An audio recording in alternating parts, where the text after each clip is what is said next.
Hi, I am in our 94 Carry Light that we are renovating, and we are finishing up the first renovation project, which was redoing the kitchen cabinets. So this is how they turned out. We're definitely not mad at them. This is pretty much what we were going for, but this project was a beast and it didn't necessarily need to be. So we want to share some do's and don'ts and some tips that we learned from this project. So if you didn't see my last video, we really want to make this look like a rustic cabin and with lots of greens and rustic decor, that kind of stuff. So I think we knew from the beginning that, or at least Devin knew that he wanted to make the cabinets green. And we were looking at inspiration pictures online, and I'll show you some of the pictures that we got inspiration from. Loved the idea of doing a stain so that you could see kind of the wood grain still, but they'd be a really cool color green. My first advice would be, if you are thinking about staining your cabinets instead of painting them a solid color, don't. I mean, you definitely can. We did it, but we learned that it is way more challenging to work with stain than it is paint. The process took so much longer than it would have. And also, we are beginners at doing this renovation stuff. I mean, I definitely have done lots of DIY projects and stuff in the past, but this was such a big project and we made it really hard for ourselves. The main reason being that this wood, when we sanded it down, didn't really seem to be the right kind of wood to absorb stain. Now, we watched a lot of tutorials and asked a lot of different people for advice on how to prep the cabinets before we started staining them, and we got a lot of conflicting information. There's a lot of different opinions of the products that you should use and stuff like that. The step that we learned that we should not have skipped is using a pre-stain wood conditioner.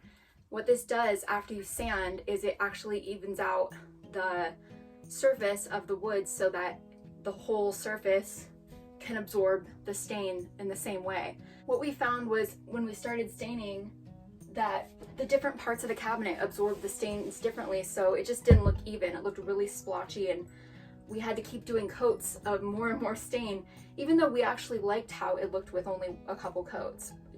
We had to keep layering on stain just to even it all out. And I think we ended up with kind of a darker color than we would have liked. It covers up more of the wood grain than we would have liked, but again, we're not mad at them. We still like them. The other huge mistake we made is that we did not know that the standard size for hardware has changed since '94 when this RV was built. So the hardware it came with was 3 inches, the holes were 3 inches apart, and we knew we wanted to replace the hardware, so we just went ahead and bought this really cute tree branch hardware from Amazon for the whole RV because we loved it so much, and I just assumed that it was going to be standard size. Well, they now mostly make hardware 3.75 inches apart, and we really did not want to give up this hardware. We really liked it. So guess what we had to do? Drill all new holes, fill the old ones, and guess what? We had already almost finished staining them when we realized that the hardware wasn't going to fit. So if you know you want to replace your hardware, please measure the size of the hardware holes before you buy anything. Or if you know that it's going to be a different size, just know that you're going to have to fill the original holes and sand before you stain. It was such a pain to have to touch up those little spots afterwards. That's another reason I don't really recommend using stain instead of regular paint, because if you're just painting, if you notice a flaw somewhere, or if you have to make touch-ups like that, it's pretty easy to just paint over the spot and it'll blend. But with stain, every little flaw is pretty noticeable because the stain is kind of sheer, and every time we had to do like a little touch-up, we kind of add like a little section that's a little bit darker. So it was a real pain. And if you look closely at them, they have lots of flaws. We're okay with that. Like we said, we're going for kind of a rustic look anyway, so we can kind of afford for them to look a little imperfect, but it's just something that made this project a pain. The one thing that we did right is that we bought 2 sanders from Walmart, and they were like, I want to say like 12 bucks or something. Did you know sanders are that cheap? And this was a really good move because we were able to sand at the same time and get a lot more done. This is like a huge project. Obviously we had to sand all the frames of the cabinets too, so by us both having one, we were able to cover a lot more space a lot faster. The other thing we learned along the way is that you're probably going to need a good size sander that covers a lot of space and a little one to get into the little corners and stuff like that when you're doing the frames of the cabinets.